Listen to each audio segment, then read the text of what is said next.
Hello, everybody. So we're going to be talking about the book Man at the Helm this week.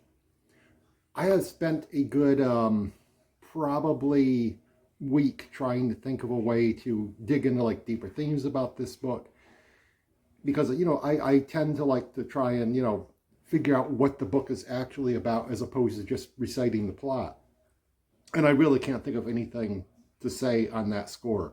I mean, honestly, this could be the shortest review I've ever done. I could just come in here and say, "Hey, read this book because it's hilarious, and you'll be happy with it." But I kind of want to go a little bit deeper than that. So anyway, let's discuss what the plot is. Very simple. Well, a very simple plot. In the late 70s, a woman divorces her husband, and she moves to a small English town with her two daughters and son. The two daughters discuss among themselves and decide that nobody will accept them if they don't have a man at the helm, as in a father.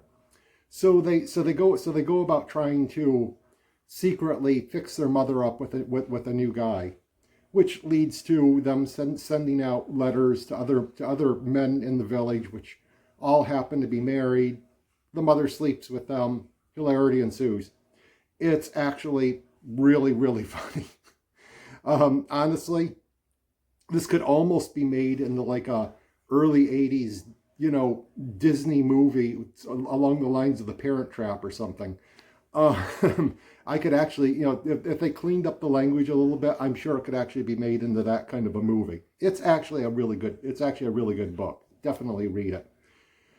But then I usually try and go into like deeper themes. And I don't think there are deeper themes to this book. Maybe we could discuss whether in like the late 70s, women could actually be single mothers or be sexually promiscuous and still be accepted. I don't know if that's really meant to be there, so I'm not really going to discuss that, just because, I mean, it doesn't really seem to be a real part of the book. I think this book was just meant to be funny. Just meant to be laughed at and have fun with. And it definitely succeeds on that in like every possible way. It succeeds in being really, really funny, really well written, and well worth your time. I mean, it maybe lags just a little bit in the middle, mainly because there's a character that becomes a little bit that the mother dates for a while, that becomes a little bit repetitive, and you're kind of sitting there thinking, this guy's a con man, don't trust him. But I mean, there's maybe 50 pages that could be tightened up a bit, but out of a 350-page book, that's perfectly okay. It's definitely read this book.